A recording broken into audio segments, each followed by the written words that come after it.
Hey, what is up, superstars? Gediminas here. How are you guys doing? We're back in UK. Super excited, pumped, learned loads over the last week in Las Vegas at the GoPro. My notebook is full of ideas of things, all the time that we were traveling back from Las Vegas. I was, making notes, making DMOs, making lists and things like that. So very, very, very excited to put in practice what we've learned. We already got tickets for the next year's one because we know it's going to be even better, even, more speakers, more people, more interaction. It's going to be the 10th anniversary, so it's going to be huge, right? So we're super pumped, super excited, but before that, we've got a year of work to do, so we're going to be rolling up the sleeves. We're going to be doing some things that will be quite incredible. Hey Stephen, hey Ted, hey Nadia, hey Biruta, thanks for tuning in, guys. All right, but today I wanted to talk about 6-step close for network marketing. So once you showed the business to somebody, when somebody attended your business opportunity presentation or they watched the video, how do you close? And close basically stands for helping a person to make a decision.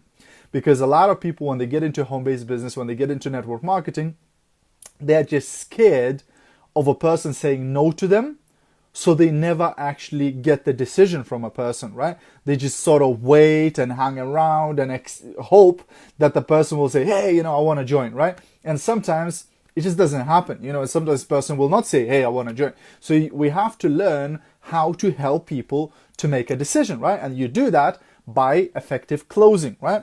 Now, if you're watching a replay of this, please do me a massive favor and say hashtag replay into the comments. And if you're brand new, if you're watching one of my videos for the first time, I'd really, really appreciate if you'd say new in the comments so that I can connect with you. I can say hi, etc. Hey, Jenna. Hey, Eunice. All right. So the 6-step close. So the first step in the 6-step close is once the person has watched the business opportunity presentation, or they attended your meeting, or they watched the video, or whatever the shape or form your exposure was to the business, the worst thing you can ask, which a lot of people ask, is, so what do you think about it?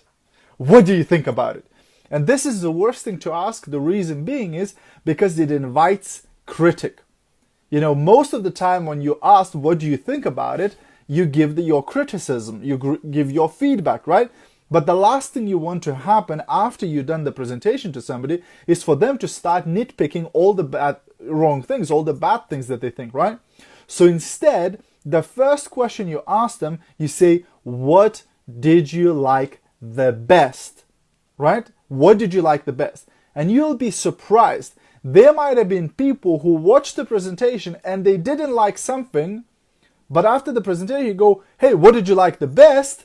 And then proceed from there and just focus on the positives. And they will join your business never even telling you that there was something initially that they didn't really like, or something that they even had question about, etc. Right? So first thing, what did you like the best, right? So they might say, I like the compensation plan. I like how you get paid a lot in this business, or I like the product. So I like the idea of helping other people. A bunch of things they might like, right? And you can dig a bit deeper, ask them, is that important to them, and how important, why it's important for them, etc. But once they told you all the things, and for example, when I do it, when I say, well, what did you like the best? And they say, well, I like the money part. I like that I can make a lot of money there. I ask them, is that important to you? Why is that important to you? Great. And then I go, is there anything else that you liked? Yeah, I like that too, right? Because what happens at this stage, when you're asking them, what did you like about it? They are actually selling themselves on joining your business. And that's more effective than you trying to sell them on joining your business, right? So you want to get them talking about what they liked about the business as much as you can about the presentation, right? Once they go, yeah, that's it, right? That's all the things that I like. Great. You move to the second step where you ask them on a scale of 1 to 10, with 1 being you have 0 interest and 10 being you're ready to join. Where are you? Where you at, right? So you want to get a measure of how hot or cold they are. And guess what? Anything above 1 is good, right? If they go 2, that means like they don't have 0 interest, right? Because if they said 1, I have 0 interest, that means they're not joining, right? But anything above 2 means they have some interest, but whatever, right? So if they go 10, awesome, You just get them to sign up, get them to register, etc., right? Hey, Karina. Hey, Dala. Thanks for tuning in. Right? But if they say 3, 4, 5, 6, 7, 8, 9, 10, you might ask this question. You might say, well, what has to happen for you to go from 7 to 10 to being ready? And they might say, well, I need to try the product, or I need to read the marketing plan, or I need to whatever, right? So you might ask that question, right? And then the third step, you say, so how much money would you need to be making in this part-time for it to be worth your while? Hey, Eunice, thanks for tuning in. Right? So how much money would you need to be making in this part-time for it to be worth your while, for it to be worth for you to start doing this, right? And you don't suggest, you don't give them an idea. You don't go like, would you need to make 500 or 1,000 or whatever, right? No.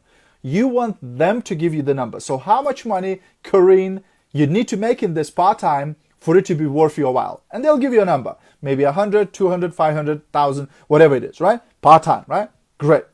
Then the fourth step is you ask them, how many hours per week could you realistically commit to this business, right? Because the chances are they are working in a full-time job, they've got 5 kids, they have 3 wives, and a bunch of other things, right? So you want to make sure that you get a realistic amount of time. So how much time realistically you could put into this business per week, right? And they'll give you a number, 10 hours, 5 hours, 20 hours, whatever, right? And then the fifth step is you ask them, how many months would you be prepared to put in that amount of work in order to develop that monthly income, right? So they might say, well, you ask them, so how much money would you need to be making in this part-time for it to be worth your while? And they go, £500 a month. Great. So how many hours per week would you be prepared to invest into this, right? And they might go 5 hours a week, right? Great. And then how many months would you be prepared to work to develop £500 of passive income, right? The income that will then, from then on, it'll just keep coming into your bank account every single month. So how long would you be prepared to work your business to develop that amount of passive income every single month, right? And they'll give you a number. Again, maybe would be prepared to work 3 months, 6 months, 12 months, whatever, right? So now you get an idea of, one, their expectations. So if somebody comes to me and says, I'd like to make 5,000 a month part-time, the first question I'll say, well, how much you make in your full-time job? And maybe they're making 10,000 or 20,000 a month in their full-time job, right? But very often they'll go, well, 2,000. So let me get this right. You're working full-time in your job and you're making 2,000 a month, but you want to do this business part-time and you want to make 5,000 a month? Does that sound realistic to you? So I want to bring their expectations down. That's different, isn't it? Because most network marketers, what do? They bring the expectations up. Oh yeah, you can be a millionaire in this, right? You don't need to do anything, right? Just sign here, right? Don't do that. Don't do that, right? Under promise and over deliver. I'd rather say to them, hey, look, I don't know if you can make this in 3 months, but in 6 months, we could definitely do that, right? So by their answer, how much money they want to make, by their answer, how much time they prepare to invest, and by their answer, how long are they prepared to work the business, you'll gain an insight, you'll gain an understanding of their expectations and whether it's realistic, right? If somebody comes to me and says, I want to make 10,000 a month part-time, I'm prepared to invest 3 hours a week, and I can do this, I'm prepared to work this for 1.5 months, I'll go to them, sorry, I can't help you. I just can't help you, right? Because you cannot make that type of money with this little amount of time over this short period of time, right? It's just not going to work, right? One of those numbers will have to adjust. Either the money has to come down or the amount of time investing has to go up or more time length, right? Either way, we have to find a way to make it work, right? And guess what? If you make their expectations realistic, hey Willem, hey Amar, hey Mark, hey Ina, hey Emma, hey Steven, hope you guys are all well, right? So if you make their expectations true, and if you tell them the truth, do you think they will respect you less or more for that? Of course, more. Right? Because now they're going to go, wow, This person is different. They're not like the other hypey people who telling me I can be a millionaire next week. This person actually is telling me the truth. This person actually tells me how it is, right? So this way they'll respect you more, and then they know what to expect. They know the amount of work they have to put in the business in order to make the money, right? And then the last step 6, it's if I would you. So if they said to you, hey, I want to make $500 a month, I'm prepared to put 10 hours a week, and I'm prepared to do that for the next 6 months to develop that income, then the last step, you go, great. So Willem, if I could show you how you could develop £500 a month, passive income, over the next 6 months by putting in 10 hours a week into this home-based business, would you be ready to join? That's it. And this is the close, right? They then give you an answer, right? But if they told you how much money they want to make, they told you how much time they're going to put in, they told you how long they're going to do it, what do you think the answer is going to be? Of course it's going to be, yeah, I'm ready. Let's get rolling. High five. Let's get started, right? But this way, it helps you to get the decision from the person, because will some people say no? Of course. There will still going to be some people who will go, nah, I'm not going to do it, or whatever, right? No problem, right? Next, right? But this way, it allows you to get the decision, because the worst thing for you to get in network marketing is a maybe, right? A lot of people in network marketing are addicted to maybes, right? They go, oh yeah, I've got 50 people thinking about joining my business. Any day now, they're all going to come to me and join my team, and it's going to explode, right? Let me tell you the brutal news. Nobody is thinking about joining your business. They make the decision there and then. When they watch that presentation, when they attend that meeting, that's when they made a decision. And they only told you, I'll think about it, because they didn't want to hurt your feelings. They didn't want to say no to your face, right? But that's what it stands for. It stands for, no, I'm not interested. I'm not joining your business, right? So you want to get, but for you, it's very dangerous to get maybes. They say maybes starve the babies, right? Because, you can get addicted to that. Like, yeah, I'm doing really well. Like 5 people this week said, maybe I'll think about it, right? And they will join my team. It's awesome.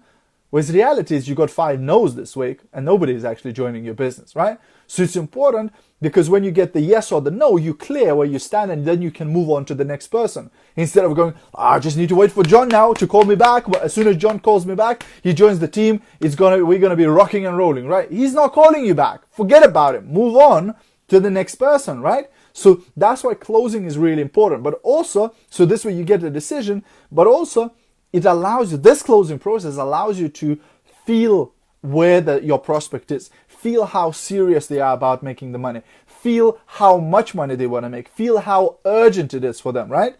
So this way you can get a better idea how you're going to work with this person, how you're going to support them, and where in your marketing plan, where in your company they will go to, right?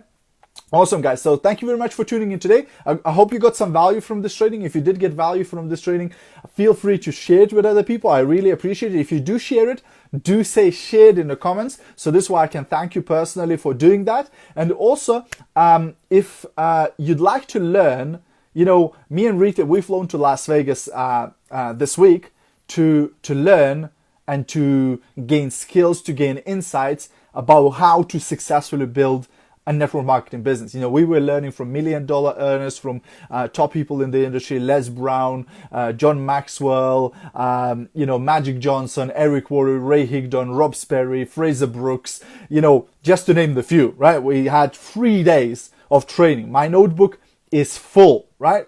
So I'll be doing a very special webinar where I'm going to be sharing some of the stuff I learned, because it would be crazy to share everything, because it'd be a 3-day webinar, right? But I'm going to try and share with you a lot of the stuff that I've learned over the last 3 days, right? So this webinar is actually free and you can attend it, but there's only 100 spots. So first come, first served. Hey, Karen. So to register for this webinar, you need to go to titaniumsuccess.co.uk/webinar. titaniumsuccess.co.uk/webinar. I'll put the link in the comments afterwards. So you register for that, and I'll do that webinar tomorrow on Sunday, 8 o'clock UK time, right? So I'll be sharing a lot of gold there. You want to be on that webinar. You want to share it with as many people as possible, because I'm going to be sharing some stuff that's gonna blow your mind, some stuff that you probably have never even heard of, right? Awesome, guys. So thanks you very much for tuning in. I'll see you guys tomorrow on Facebook Live, and also some of you I'll see on the webinar. Awesome. See you at the top. Bye for now.